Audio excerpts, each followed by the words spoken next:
Escapatoria, taxista es asesinado en Misco. Ya pagaba extorsión a un grupo, pero otro llegó a cobrarle también. El joven no logró escapar de la violencia que lo perseguía. Terror en zona 2, vecinos viven con miedo por el alza de asaltos. Los delincuentes actúan a cualquier hora y varios robos han quedado grabados en video. Sueño americano se les volvió pesadilla. Familia ecuatoriana estaba por llegar a Estados Unidos cuando les cancelaron la cita y ahora emprenden la travesía para regresar a su país. Lunes 27 de enero, gracias por acompañarnos en Impacto Directo a través de Guatevisión. Soy Alexis Ponce, me da muchísimo gusto poder saludarle. Doy la bienvenida a nuestros panelistas. Nos acompaña Malena Flores, politóloga, Luis Fernando Urbina, comunicador y publicista, Julio Talamonte, experto en seguridad pública, y Germán Galindo, internacionalista. Y un taxista ha muerto atacado a balazos en la zona 4 de Misco. Los familiares detallaron que el joven era víctima de extorsión y recibía amenazas de otro grupo criminal.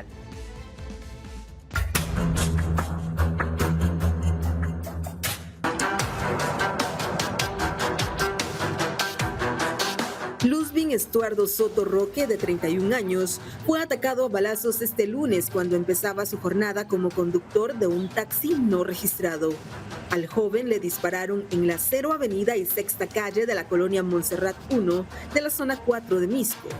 El hecho ocurrió a las 6 de la mañana y según el testimonio de vecinos que observaron el ataque, dos hombres a bordo de una motocicleta siguieron el taxi por varias cuadras.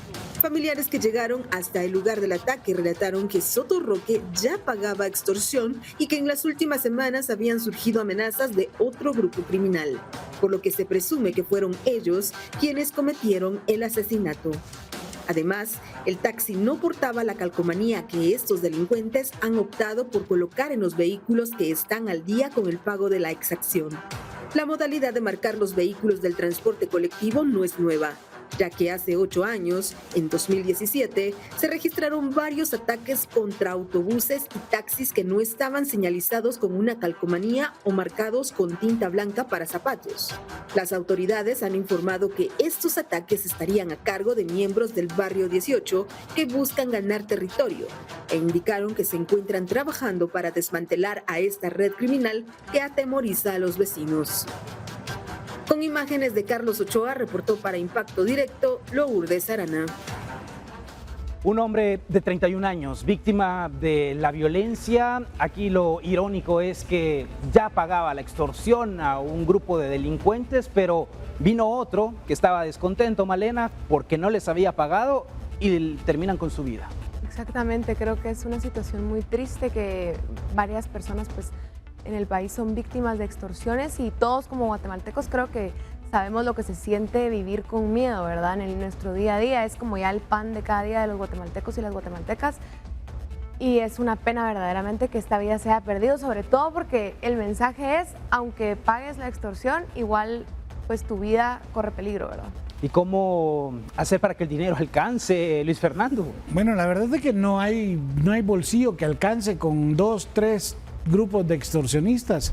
Esto es realmente uno de los riesgos más grandes que tienen, porque primero sabemos de que al final el consumidor final va a decidir irse donde le dan más barato, número 1. Entonces, si a la persona que están extorsionando no le alcanza para pagar una o a puras penas le alcanza para el día a día, para sobrevivir en una economía de subsistencia, entonces lo que va a suceder es de que vamos a tener más desempleo, las personas van a buscar otras formas de generar ingresos o simple y sencillamente van a pasar más penas de las que ya están pasando. Entonces creo que es importante que entendamos que este tipo de delincuencia, este tipo de extorsión impacta a la base de la pirámide, que no solamente es la mayoría de población, sino que es la que tiene los ingresos más bajos. Entonces no es lo mismo que le puedas robar a alguien que tiene una mejor economía a que le robes a que lo que le vas a robar del día tal vez es con lo que va a comer esa noche o con lo que va a llegar a trabajar mañana. Entonces es bien importante que las autoridades entiendan que la violencia, digamos, común o la violencia de las pandillas tiene mayor impacto en las clases bajas de la población, que es la que históricamente está más desprotegida. Y está golpeando fuertemente a este sector. Y mencionaba algo Luis Fernando, Julio, el buscar otros mecanismos, y por eso tenemos a muchas personas que ahora son conocidos como los imitadores, porque han visto que en las extorsiones hay impunidad, pero sobre todo buenos ingresos. Lo has dicho muy bien, Alexis. Aquí campea, aparte de la inseguridad, la corrupción y la impunidad. De hecho, de cada 4 extorsiones se tiene ya establecido que 3 pertenecen a estos grupos de imitadores. Ahora, cuando pasa esto, lo que hoy estamos analizando, sí es el actuar propio de las pandillas, y en este caso del barrio 18. Extorsión, un delito que si se castigara sería de 6 a 12 años. El sicariato, que es el asesinato, un delito que sería de 25 a 50 años, y la asociación ilícita otros 12 años. Pero eso es en la tierra maravillosa que existe solo en nuestros códigos. Aquí a mí lo que me llama la atención es que este es el pan de cada día, Alexis, y la percepción del señor ministro de Gobernación, Francisco Jiménez, sigue siendo que la delincuencia va bajando, y la realidad de los guatemaltecos es que cada vez estamos más expuestos a esta situación. Pero esta historia no es nueva, Germán, y cómo evitar que sea el pan nuestro de cada día y seguir llorando a guatemaltecos, que familias estén enlutadas. Muy difícil, porque yo creo que aquí existen varias fuentes o causas de este problema, sobre todo por la falta de trabajo. También el hecho de que este taxi, como vemos en las imágenes, es un taxi pirata, es un taxi que no circula de manera legal, y que está arriesgando no solo la vida del piloto, por supuesto, porque también le van a cobrar extorsión, aunque sea o no sea ilegal el taxi, sino también de la gente que se sube en este vehículo, porque también tienen la necesidad de movilizarse dentro de la capital. Al final es complicadísimo, estoy de acuerdo, no tengo nada más que agregar al hecho de decir, probablemente la percepción de falta de seguridad sigue creciendo en la gente, aunque muestren muchas estadísticas, y soy una persona que va mucho con las estadísticas, pero ¿con qué cara le va a decir el ministro de Gobernación a la gente, sobre todo a la gente que está... Pero a ver, nos faltan policías, en eso sí estamos de acuerdo. Policías, y a los policías, ¿qué les falta? Es a los policías les falta también recursos. Sí, y tenemos 43,000 policías. Y aquí se hace falta 70,000. ¿Me permites hacer algo? No sé si con el apoyo de las cámaras. Mira, literalmente lo que estamos haciendo, y perdona que me pare, es esto exactamente. ¿De rodillas? Así, de rodillas, literalmente, ante el crimen, ante la corrupción, ante la impunidad, ante la falta verdadera de seguridad. Yo te ayudo a levantarte, Gracias, mi querido Alexis. No, hombre, esta es la realidad. Qué triste realmente que tengamos que estar así, de rodillas, como bien lo mencionaba Malena, atemorizados, que salgamos a la calle y que no sintamos esa tranquilidad, que no podamos disfrutar de un día con nuestra familia o simplemente solos, caminando por las calles de nuestro país. Hablemos de otras cosas, siempre relacionado con el temor, con la zozobra, porque los vecinos de la zona 2 están atemorizados por el incremento de los asaltos. Tratamos de hablar con varios de ellos, pero por miedo prefirieron y no dar declaraciones frente a la cámara, pero sí confirmaron el alza de robos a mano armada. Además, la Policía Nacional Civil informó que hay un aumento en las denuncias, por lo que se mantiene un operativo usando las cámaras instaladas en los alrededores para buscar a los criminales. Vecinos de zona 2 se encuentran atemorizados ya que se han incrementado los asaltos en el sector. Me encuentro ubicada en la colonia El Sauce, en donde recientemente, específicamente el pasado 20 de enero, jóvenes fueron víctimas de un asalto. Son varios los sectores de la zona 2 los asediados por delincuentes, quienes aprovechan cualquier hora del día para cometer sus fechorías. El pasado lunes, 2 jóvenes que se disponían a abordar una motocicleta fueron interceptados por 2 hombres que, a mano armada, los despojaron de sus pertenencias. El hecho quedó grabado en video y rápidamente se viralizó. El equipo de Guatevisión y Prensa Libre llegó hasta el lugar y trató de recabar testimonios. Sin embargo, los vecinos por miedo prefirieron no hablar ante las cámaras, pero indicaron que se ha vuelto frecuente este tipo de crímenes. La Policía Nacional Civil ha iniciado con una investigación luego de la cantidad de denuncias recibidas e informaron que se pidieron las cámaras de seguridad de los alrededores para identificar a los criminales. Ha tomado cartas en el asunto. Personal de la Comisaría 11 es el encargado de patrullar en ese sector. Se están reorganizando algunos servicios. El jefe de la Comisaría 11 tiene instrucciones precisas de realizar operativos de identificación de personas que se conduzcan a bordo de motocicletas. Específicamente se han notado algunas situaciones a las cuales ya se les ha puesto una especial atención, pero aparte de ello también se le ha pedido apoyo a personal de investigación criminal para que ellos en el trabajo de investigación encubiertos de particular pues puedan realizar algún tipo de recorrido y ver quién o quiénes son estas personas que en algún momento han cometido fechorías en el sector. Con imágenes de Emilio Chan, reportó para Impacto Directo Lourdes Arana. La inteligencia que pueda utilizar Policía Nacional Civil, podríamos decir que es importante para la investigación. Hablan de agentes encubiertos, Julio. Bravo. ¿Es esto factible dentro de toda esta dinámica que vivimos? De hecho, fíjate, Alexis, que existe precisamente un grupo de PNC que hace este trabajo de agentes encubiertos. Por supuesto que se necesita más. Ahora, voy a lo que decían tanto tú y el licenciado Germán. Es cierto, 43,000 policías no se da abasto para un país que necesitamos por lo menos 70,000. Pero, entonces, ¿qué hagamos? Suspendamos los permisos de los que están en permiso, las vacaciones, porque la seguridad es la prioridad de prioridades.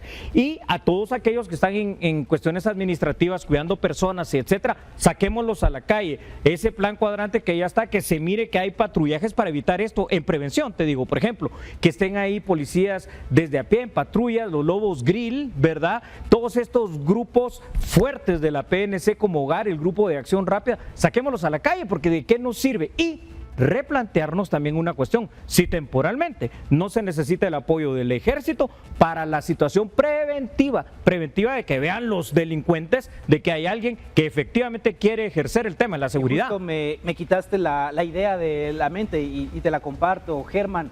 En este momento en el que nos encontramos como sociedad, el que tengamos patrullajes combinados nuevamente, ¿sería una solución? Por supuesto, al final la idea es prevenir este tipo de situaciones. Al final también creo yo que es importante el tema de la investigación, ¿no? De poder identificar de dónde es que están operando este tipo de redes, porque este tipo de asaltos, este tipo de acciones al final vienen con una orden previa de gente que se dedica a esto y que no solo se dedica, sino que tienen áreas específicas donde pueden operar y se las reparten encima entre los grupos de delincuentes. Otra parte muy importante, creo yo, es la parte de la denuncia, porque este tipo de vehículos ahorita se lo llevaron y mañana ya está en venta, ya sea por partes o ya sea la motocicleta completa.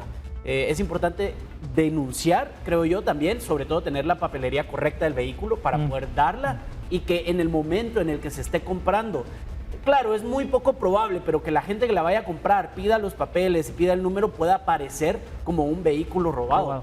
Hacer todas las verificaciones para evitar ese tipo de sorpresas. Y zona 2, uno dentro del mapa no lo relaciona con una zona con altos índices. Sin embargo, hemos tenido un crecimiento de este tipo de hechos últimamente, Malena. Sí, creo que zona 2 de unos años para acá se ha vuelto más peligrosa. Mis abuelos pues crecieron en zona 2 precisamente, entonces conozco bastante bien el barrio. Lastimosamente, justo el año pasado, para la feria, fuimos víctimas de asalto, ¿verdad? Y le robaron a mi pareja su celular.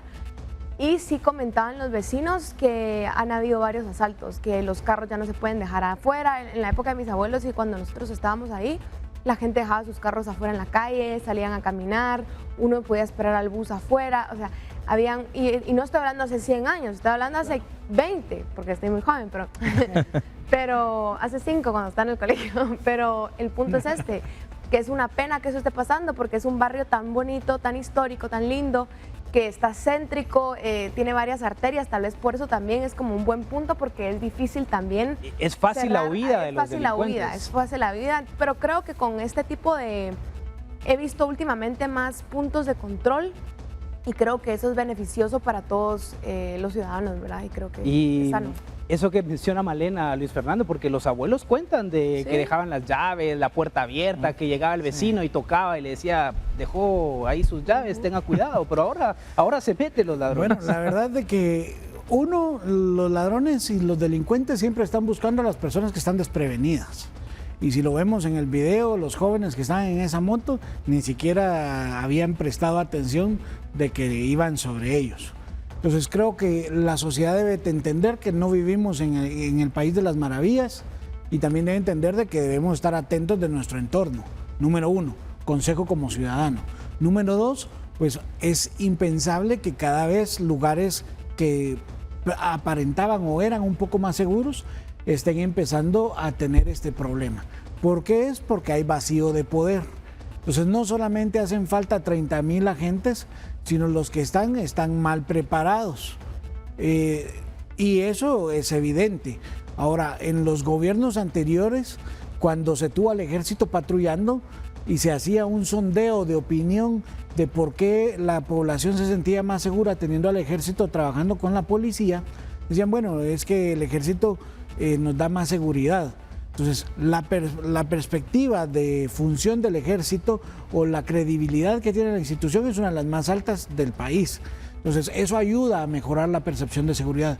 Número 2, también los delincuentes saben que las fuerzas élites de Guatemala, o en este caso el ejército, es un ejército duro, que es bastante profesional. Entonces es importante entender que también si hacen falta 30,000 elementos, debemos de encontrar una forma de suplirlos. Y si el Ejecutivo puede asumir ese costo operativo de tener al ejército en las calles, debería de hacerlo. Encontrar una solución a la demanda y necesidad que tenemos. Hacemos la pausa aquí por Guatevisión, ya regresamos.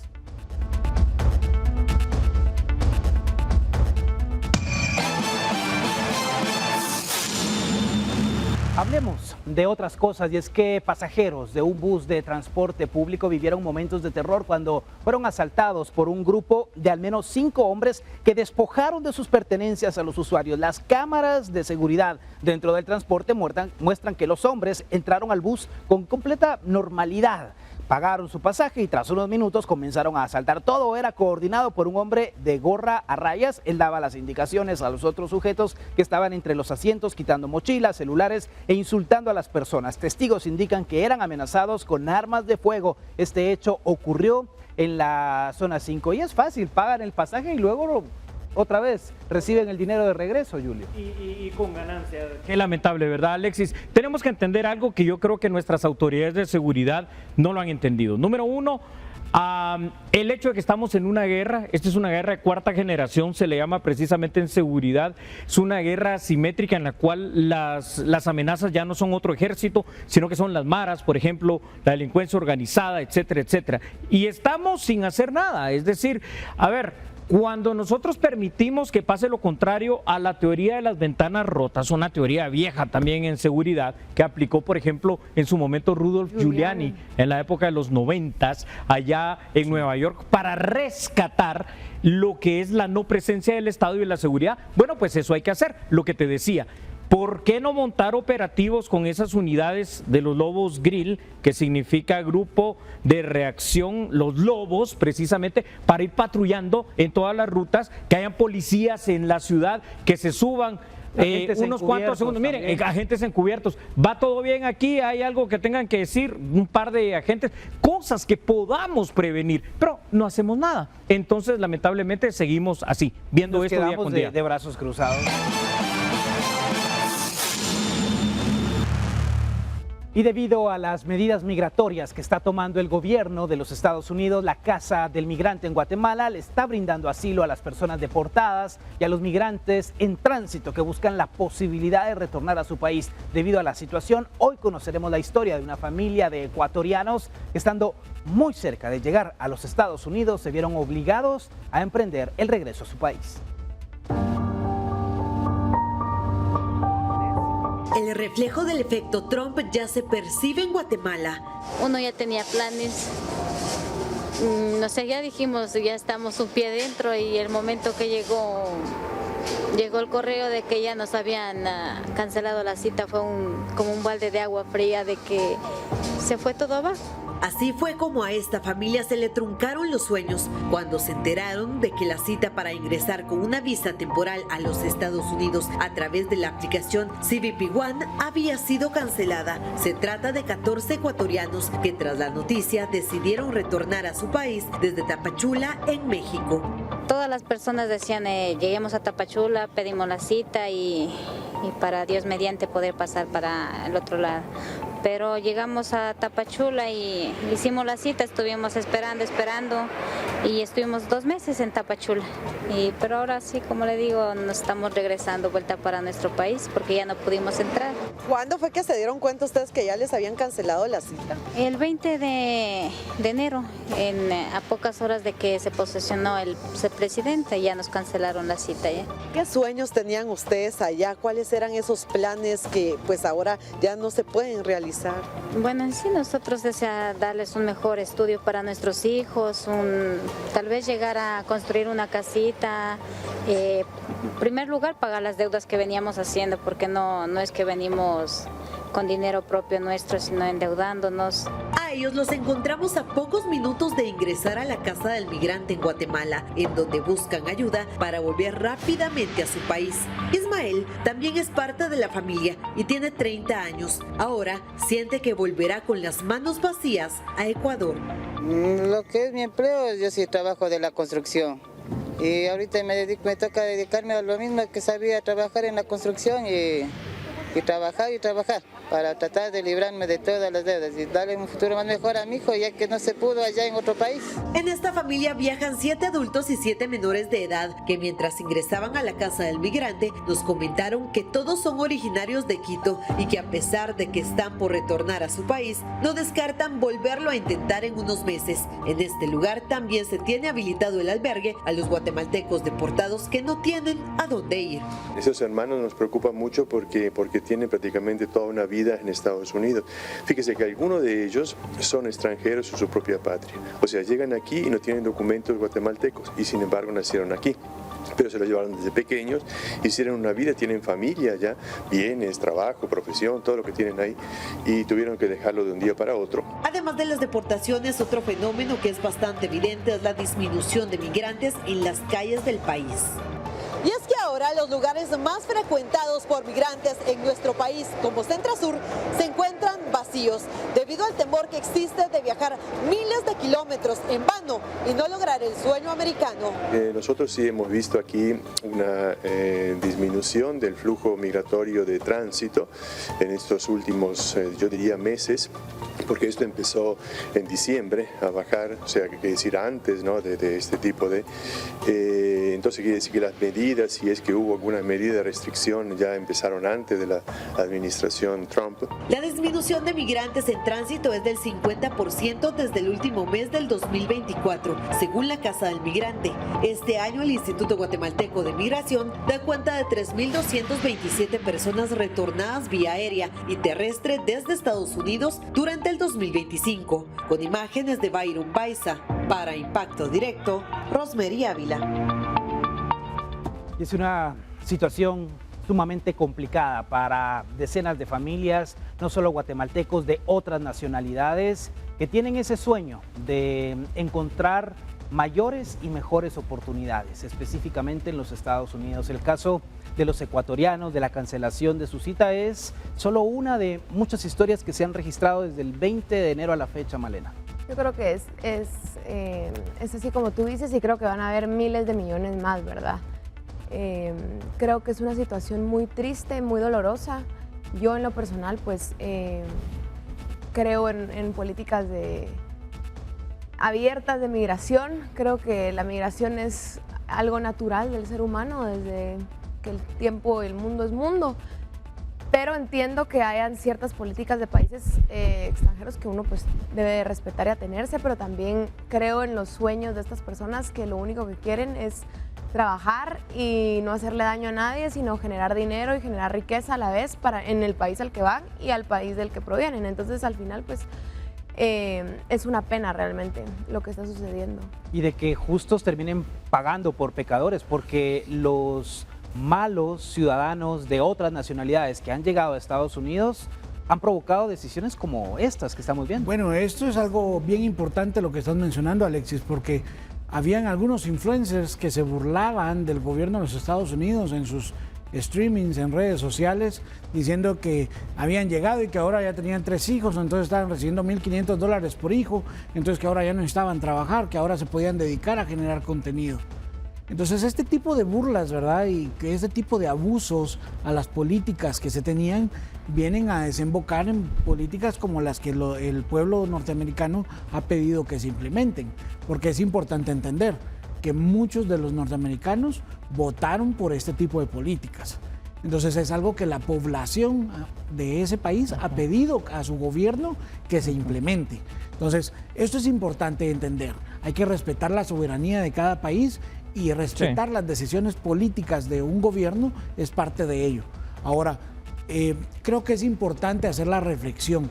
Muchas personas se endeudan con 10 mil, 15 mil dólares para poder migrar. Yo les diría, de verdad, algunos de nosotros nos endeudamos para poder estudiar y para poder salir adelante. Creo que el apostar por ellos mismos y por mejorar sus capacidades para poder encontrar un trabajo mejor remunerado o crear una pequeña empresa familiar, creo que podría ser una salida. Entonces, si van a endeudarse para algo tan riesgoso, donde pueden incluso perder la vida, ¿por qué no endeudarse para poder generar una mayor posibilidad de desarrollo en tu propio país? Pero es tan fácil como lo estás planteando, Luis Fernando. Porque lleva años. Mucha gente, pues sí, suena lógico y suena muy creíble esa parte de si voy a sacar cierta cantidad o me voy a endeudar con esto, ¿por qué no monto un negocio? Pero van huyendo de la violencia, de extorsión. Te extorsionan, te matan. Exacto. A ver, quiero poner, tienes toda la razón. Consigues ese dinero, pones un negocio y los van a extorsionar y los van a matar. Pero fuera de eso, ¿verdad? Eso es lo que va a pasar. Ahora, aquí normalmente ahorita quiero poner el otro lado de la balanza, porque decimos sí, no, que el gobierno de Estados Unidos, Donald Trump, bien lo dijo el licenciado Luis Urbina, ellos son un país soberano y tienen esa situación. Ahora, lo triste aquí, fíjate, Alexis, y lo vergonzoso, lamentable, el caso de esta familia ecuatoriana, pero son los países latinoamericanos como nosotros, Guatemala, que no tenemos seguridad, entonces no hay certeza jurídica, no hay generación de empleo porque no hay inversión, no hay turismo, no hay inversionistas nacionales y extranjeros para que la gente no tenga que emigrar. Entonces, el problema verdadero no es Trump, no son sus políticas, sino que somos nosotros como países y nuestra clase política que no ha generado esa riqueza, ese bienestar, esa tranquilidad. Sí, son nuestros gobiernos. Así Justo, es precisamente, ese es el problema de raíz. La gente se está yendo no necesariamente por querer conseguir el sueño americano, sino viene de más allá, viene de atrás, viene del hecho de que aquí no puede haber ni siquiera un sueño. Dejemos el sueño guatemalteco, el sueño americano. Obviamente suena hasta lógico decir, si me voy a endeudar, que sea precisamente para crear un negocio en vez de para irme y arriesgar mi vida, porque es muy complicado las historias que escuchamos de la gente que se va, pero no es tan fácil, porque al final si tú montas tu empresa aquí, justo te extorsionan o te pueden matar en el transporte público o te pueden hacer de todo. Entonces es bien difícil, además, justo lo que dijiste es muy acertado.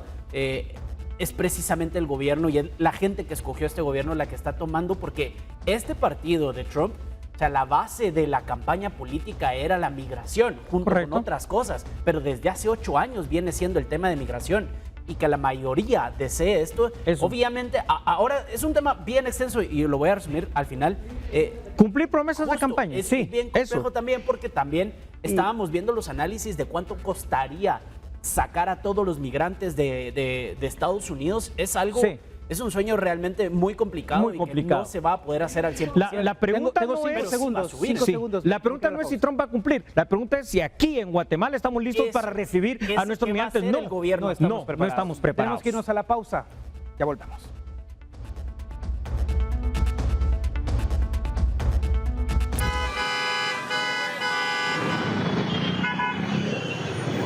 En la jungla de metal, los guatemaltecos cada día pasan más tiempo de sus vidas.